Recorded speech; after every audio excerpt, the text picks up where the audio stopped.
বৃন্দাবনের মাটিতে কি আছে বলুন? বৃন্দাবনের মাটিতে এমন কি আছে ওখানে গেলে যুবতী হয়ে যায়? বলে বৃন্দাবনের মাটিতে সব থেকে যেটা বেশি আছে সেটা হলো প্রেম। বৃন্দাবনের মাটিতে সব থেকে যেটা বেশি আছে সেটা হচ্ছে প্রেম। আর বৃন্দাবনে সর্বসিদ্ধি আছে। বলে কেন বৃন্দাবনে সর্বসিদ্ধি আছে কেন? বলে গোবিন্দের চরণে যদি সর্বসিদ্ধি থাকে, আমরা যদি ভগবানের শ্রীচরণ চিহ্নটা কীর্তন করি, তাহলে কি কি আছে ভগবানের চরণে? ধ্বজ বজ্র অঙ্কুশ জপ স্বস্তিক গোস্পাদম, 19টা চিহ্ন আছে। আর এই 19টা চিহ্নের ব্যাখ্যা করছেন আমাদের বিশ্বনাথ চক্রবর্তী পাদ শিরূপ চিন্তামণি গ্রন্থে। বলে এগুলো হচ্ছে সাক্ষাৎ মহালক্ষ্মী দেবী, স্বয়ং মহালক্ষ্মী দেবী 19টা চিহ্ন রূপ ধারণ করে ভগবানের দুই চরণে বিরাজ করছে। বিশ্বনাথ চক্রবর্তী পাদ কীর্তন করেছে, এটা বলেছে। তার মানে এই চিহ্নগুলো সর্বশুভ, সর্বলক্ষণময়, সর্বসমৃদ্ধি, সর্বসিদ্ধি প্রদায়ক এই চিহ্নগুলো। তাহলে ভগবান যখন বৃন্দাবনের মাটিতে চরণ রেখেছে, তার মানে বৃন্দাবনেই সর্বসিদ্ধি, সর্বসমৃদ্ধি, সর্বলক্ষ্মী বিরাজ করছে। আমাদের বেণুগীতে বলছেন এক শ্লোকে, বৃন্দাবনম সখী ভুব বিতনতি কীর্তি ইয়াত্তেব কিসুত পদাম্বুজৌ লব্ধলক্ষ্মী।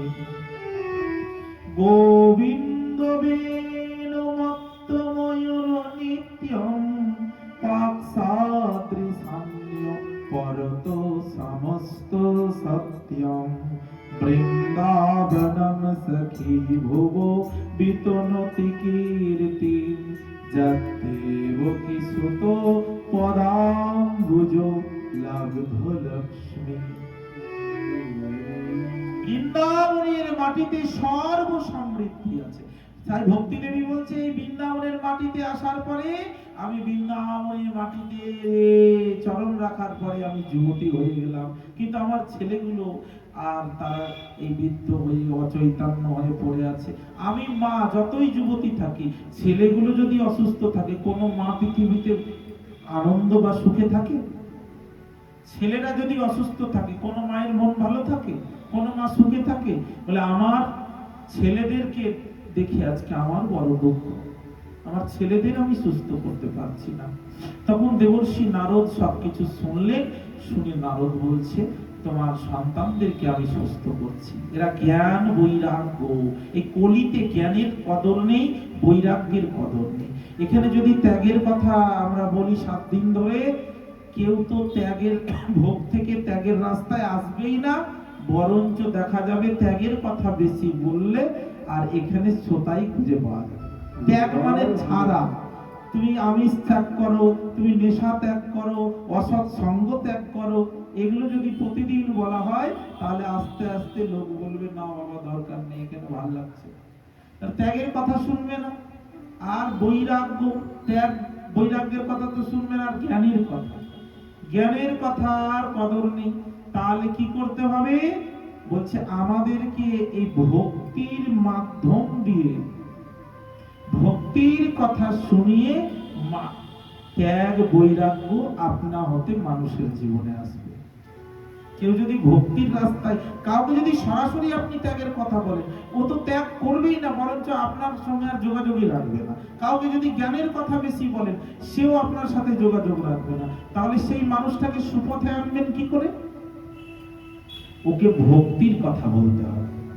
ত্যাগের কথা প্রথমে নয়, প্রথমে জ্ঞানের কথা নয়, তাকে ভক্তির কথা শোনাতে হবে, ভক্তিমূলক আলোচনা করতে হবে, ভক্তিমূলক গান শোনাতে হবে। এগুলোর দ্বারাই তার অন্তরে যখন ভক্তি দেবী এসে বসবে, তখন তার জীবনে আপনা আপনি ত্যাগ হয়ে যাবে, বৈরাগ্য চলে আসবে। নিতাই আপনা আপনি আসবে। দেখবেন আমাদের এখন দেখা যায় প্রায় এই ঘটনা, যে যারা ভক্তি করে না, যারা ভক্তির রাস্তাতেও নয়, যারা একেবারে নাস্তিক জীবন যাপন করছে, বা যারা একেবারে ভোগ বিলাসে ডুবে আছে, সেই মানুষগুলো এখন ভক্তির কথা শুনে শুনে, ভাগবতের কথা শুনে শুনে তারা আস্তে আস্তে ত্যাগের দিকে আসছে, সে ছাড়ছে। ভাগবত কীর্তন শুনে শুনে নেশা ছেড়ে দিচ্ছে, এরকম হচ্ছে না? ভাগবত কীর্তন শুনে শুনে আমিষ ছেড়ে দিচ্ছে, এরকম হচ্ছে তো? এটাই হলো ভক্তির মহিমা। ভক্তি দেবী এই দুই পুত্রকে সুস্থ করবার জন্য নারদ তখন বিভিন্ন পুরাণ পাঠ করতে লাগলেন, গীতা পাঠ করতে লাগলেন, বেদ পাঠ করতে লাগলেন। কোনো কিছুর দ্বারাতে এরা সুস্থ হলো না। যদিও গীতা পাঠ শুনে একটু উঠে দাঁড়ালো, আবার তারা অচৈতন্য হয়ে গেল, আবার অচৈতন্য হয়ে গেল। নারদ চিন্তায় পড়ে গেলেন, এদেরকে সুস্থ করব কি করে?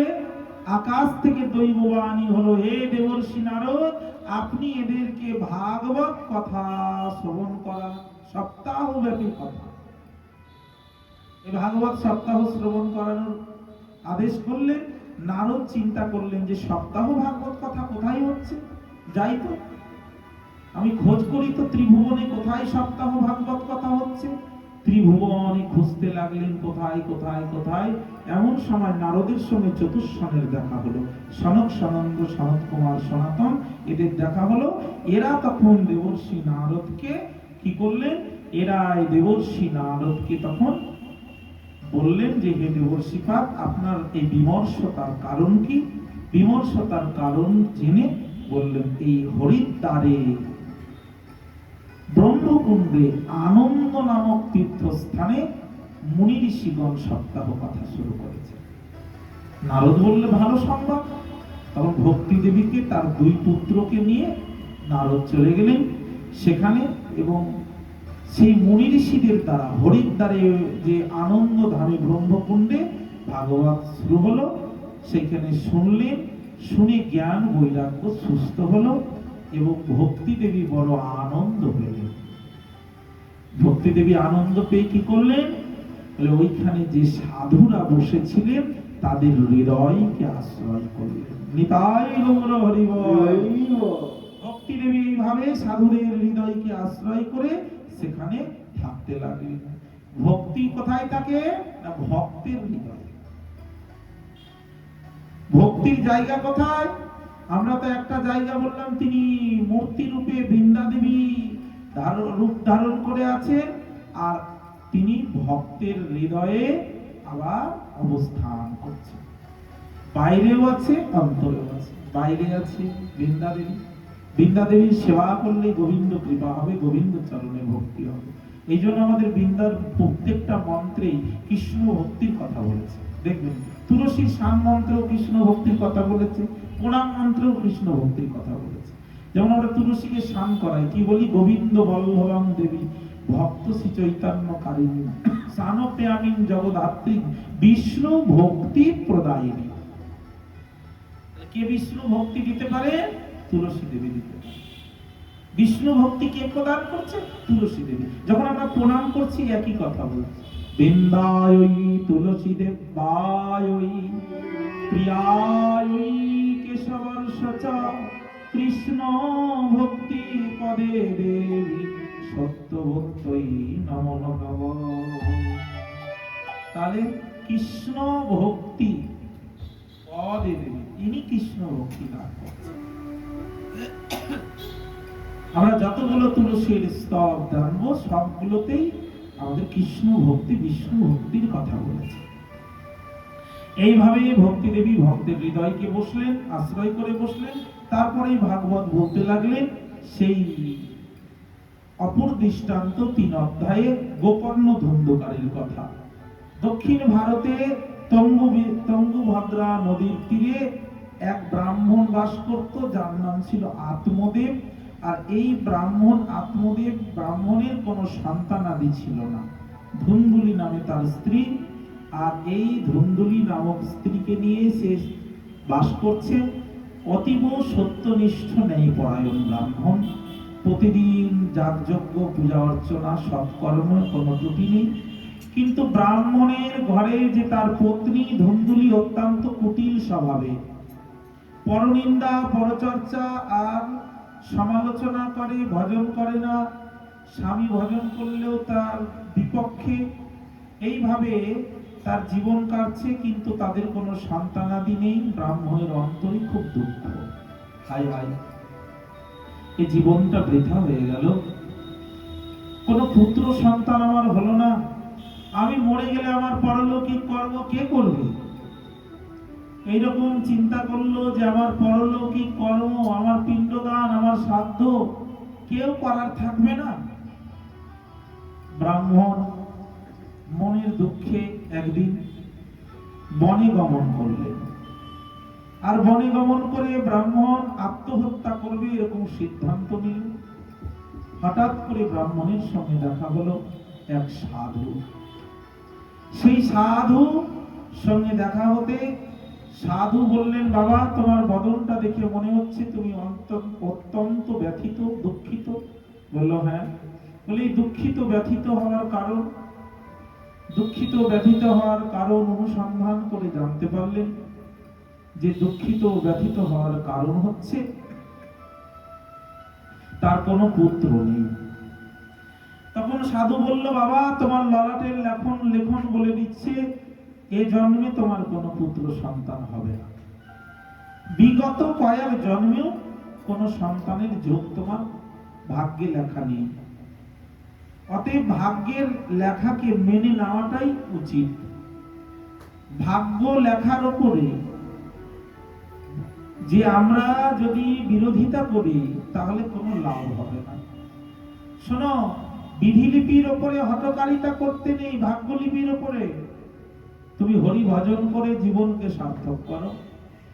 আমরা ভাবি পুত্র কন্যা সন্তান যদি থাকে তাহলে হয়তো সাধ্যপিণ্ড করলে আমরা উদ্ধার হব। এই ধারণাটা যথার্থ নয়।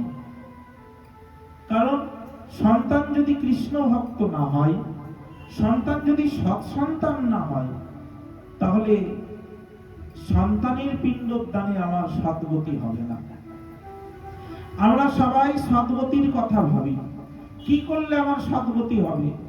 মরার পরে আমাকে শ্মশানে চন্দন কাঠ দিয়ে দাহ করলে সদ্গতি হবে, না সমাধি দিলে সদ্গতি হবে, না আমার দেহটা গঙ্গায় জলে সমাধি করলে সদ্গতি হবে? দেখুন, আমাদের প্রত্যেকের জীবনে সদ্গতি হয় নিজের সৎ কর্মের দ্বারাই। দাহ করিয়ে কিংবা সমাধির দ্বারাই কিন্তু কখনো সৎকর্ম হয় না, আমাদের সদ্গতি হয় না।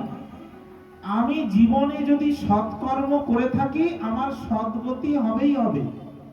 আর আমি জীবনে যদি সৎকর্ম না করি, সাধ্য, পিণ্ড, সমাধি, বৈদিক মন্ত্র উচ্চারণ কোনটার দ্বারাই আমার সদ্গতি হবে। গীতা কি বলছেন? গীতা আমাদের কর্মফলের উপরে বিশ্বাস রাখে। তুমি যেমন কর্ম করবে ফল তুমি তেমনই পাবে। ভাগবত কি বলছেন? কর্মফলের উপরে বিশ্বাস। কর্ম না জায়তে জন্তু কর্ম নৈব প্রলয়তে সুখং দুঃখং ভয়ক্ষেমং কর্ম নৈব বিপদ্যতে। কর্ম ফলের উপরেই আমরা বিশ্বাসী সবাই। অতএব কর্ম আমাদের করতে হবে সঠিক, সৎকর্ম, তাহলে আমাদের সদ্গতি নিশ্চিত। শোনো বাবা, তুমি সৎকর্ম করো, হরি ভজন করো। কিন্তু আত্মদেব ব্রাহ্মণ এই কথাগুলো শুনে সন্তুষ্ট হলেন না। বলল, আমি যদি পুত্র লাভ করতে না পারি আমি আত্মহত্যা করব। আপনি সাধু, আপনি আমাকে একটা পুত্র পাইয়ে দিন। সাধু দেখলেন এর সঙ্গে যতই আমি কথা বলি, যতই আমি তাকে বোঝাই, বুঝবে না, তাহলে এর সদ্গতির ব্যবস্থা বা এর পুত্র লাভ চাইছে তাই করি। ব্রাহ্মণ তাকে একটা আম ফল দিয়ে বললেন, যাও তোমার পত্নীকে খাইয়ে দাও। আম ফলটা এনে পত্নীকে দিল, কিন্তু পত্নী আম ফলটা খাওয়ার আগে চিন্তা করলো, সন্তানের জন্ম দিতে গিয়ে যদি আমার মৃত্যু হয়, যদি আমি সন্তানের জন্ম দিতে গিয়ে আমি কুশ্রী হয়ে যায়। সন্তানের গর্ভবতী হলে মায়েরা তাদের রূপ যৌবন নষ্ট হয়ে যায়, শরীর দুর্বল হয়ে যায়। তার চেয়ে জগতে বন্ধা নারীরাই সুখী। এ কথা চিন্তা করে কোন ফলটা না খেয়ে বাড়িতে যে গরু ছিল সেই গোমাতাকে খাইয়ে দিলে। গোমাতাকে সেই আমফলটা খাইয়ে দিলে, আর গোমাতাকে আমফলটা খাইয়ে দিয়ে কি করলে, আর তার বোনের সন্তানকে সে নিজের সন্তান বলে পরিচয় দিয়ে পৃথিবীতে পালন করবেন এরকম শর্ত করলেন। দেখতে দেখতে তার বোনের সন্তানকে রাতের অন্ধকারে নিজের সন্তান বলে পরিচয় দিয়ে, এতদিন পেটের মধ্যে ন্যাকড়া কাপড় জড়িয়ে নকল গর্ভ করেছিল, সবাই জানতো ব্রাহ্মণী গর্ভবতী হয়েছে। ব্রাহ্মণও জানতো সাধুর দেওয়া আমফল খেয়ে সে গর্ভবতী, আসলে সে গর্ভবতী হয়নি। এরকম জানাজানির পরে কেউ জানতে পারলো না আসল সত্যটা, সবার কাছে পরিচয় দিল আমার সন্তান, সবাই তাই বিশ্বাস করলো। আর সেই দিনই ওই গাভীর থেকে, যে বাড়িতে গরুটা ছিল, গরুটার বাচ্চা হতো না, ওই গরুটার পেট থেকে মানুষের সন্তান ভূমিষ্ঠ হলো। মানুষের সন্তান ভূমিষ্ঠ হতেই আত্মদেব ব্রাহ্মণ বড় খুশি হলো, আমার দুটো সন্তান লাভ হলো। এই দুটো সন্তান পেয়ে খুব আনন্দ আখ্যানা। আর ব্রাহ্মণ নামকরণ করলেন, নিজ ছেলের নাম করলে ধুন্দুলির পুত্র ধুন্দুকারী। আর গরুর পেট থেকে হয়েছে, কান দুটো তার বড় বড় গরুর মতো, তাই নাম করলেন গোকর্ণ। এইভাবে নামকরণ করে সন্তানদের লালন পালন করতে লাগলেন। দুই সন্তান বড় হচ্ছে, দুই রকম প্রতিক্রিয়া। সাধুর কৃপা প্রদত্ত ফলে যে সন্তান, সে সাধু, সাধুর মতো আচরণ। আর ওই লম্পট হলো তার নিজের পুত্র। এই তার স্ত্রী বোনের সন্তানকে নিজের সন্তান বলে পরিচয় দেওয়া ছেলেটি, যার নাম রেখেছে ধুন্দুকারী, সে লম্পট। ছোটবেলা থেকেই নেশা, অসৎসঙ্গ, ব্যভিচার, অন্যায় কর্মে লিপ্ত। যত বড় হয় তত তার উপদ্রব বাড়ে। দেখতে দেখতে ব্রাহ্মণ আত্মদেব ভগবানের কাছে দুঃখ করে বলতে লাগলো, প্রভু এই সন্তান কেন আমাকে দিলে? এর থেকে তো আমি অপুত্র কি ভালো ছিলাম, এই সন্তান পেয়ে কি লাভ হলো? এরকম করে বলতে লাগলেন ভগবানের কাছে। শেষে তার পুত্র, বড় তার যে জ্যেষ্ঠ পুত্র গোকর্ণ বাবাকে উপদেশ দিলেন, পিতা আপনি চলে যান বনে, গিয়ে সাধু সেবা করে জীবন সার্থক করুন। তাই সাধু সেবা করতে ঘর ছাড়ে বনে গেলেন।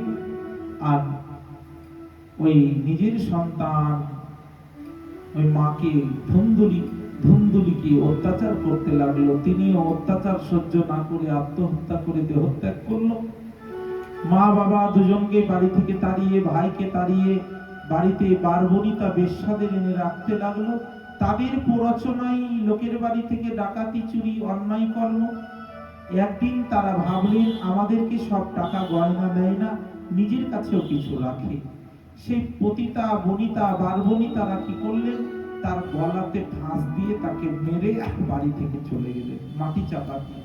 গ্রামবাসীরা জানতে পারলো, জানতে পেরে বলল এর অসৎ কর্মে লিপ্ত ছিল, মরণটা এইভাবে হলো।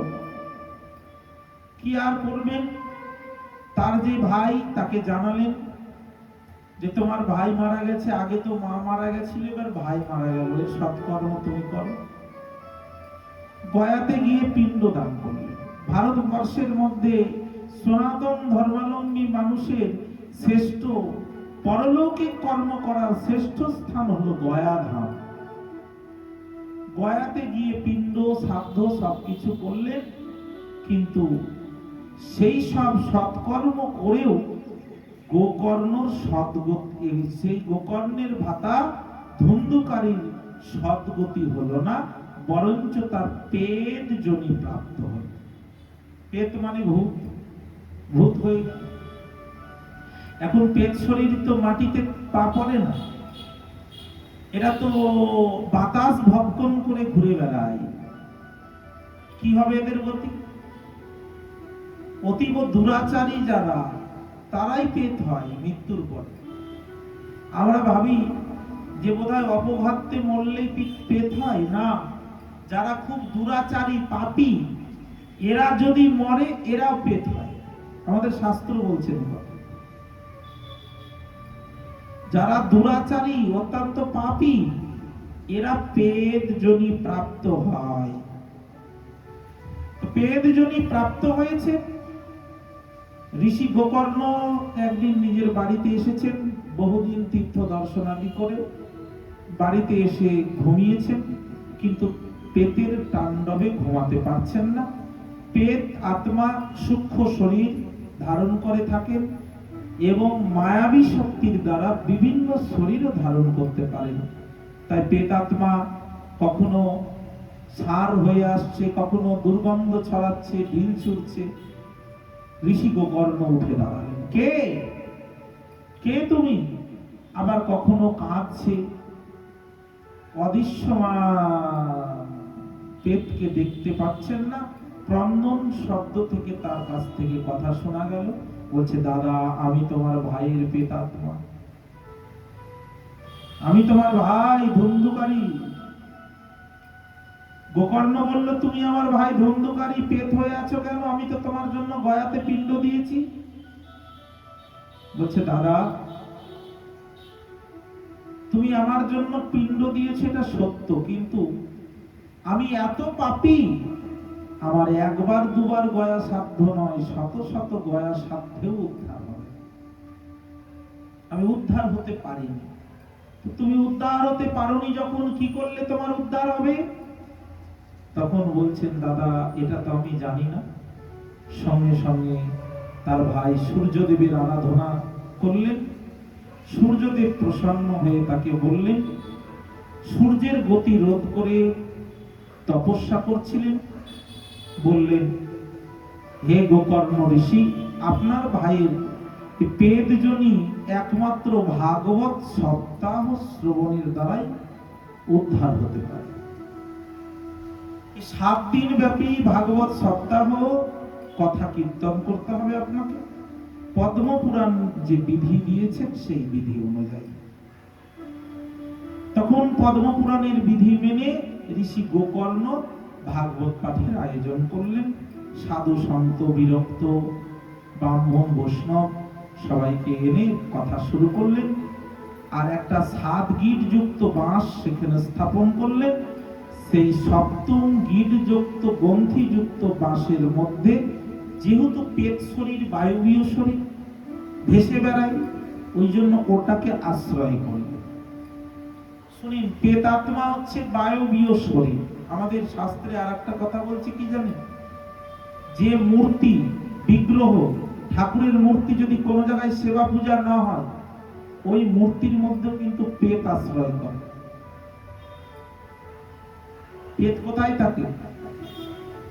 ওই মূর্তির ভিতরে থাকে। এই জন্য বিগ্রহ সেবা পূজা করতে হয়। বলা হয় কেন বলুন তো? বিগ্রহ এমনি রাখতে নাই, বলে না মানুষ? কেন বলে? বিগ্রহ এমনি রাখতে নেই। কোন মূর্তি ধরেন বসিয়ে দিয়েছেন আপনি, কোন সেবা নেই পূজা নেই, এমনি ফেলে রেখে দিয়েছেন, ওখানে পেট এসে প্রবেশ করে। ভগবানের মূর্তি, কিন্তু ওখানে পেট প্রবেশ করে।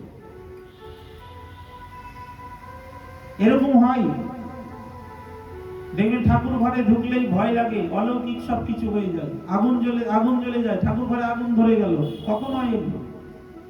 অশুভ লক্ষণগুলো তখনই প্রবেশ করে যখন অশুভ শক্তির প্রাদুর্ভাব হয়। পেট সূক্ষ্ম শরীর কিছুকে আশ্রয় করে, তার জন্য বাঁশের সপ্তম গ্রন্থি যুক্ত বাঁশকে আশ্রয় করলো। এবার কি হলো? প্রথম দিন কথা হলো, একটা গ্রন্থি ভেদ হলো, দ্বিতীয় দিন এভাবে সপ্তম দিনে সপ্তম গ্রন্থি ভেদ করে ওই পেট শরীরটা দিব্য শরীর লাভ করে ঋষি গোকর্ণকে প্রণাম করলেন, আর পুষ্প রথে করে বৈকুণ্ঠে চলে গেলেন।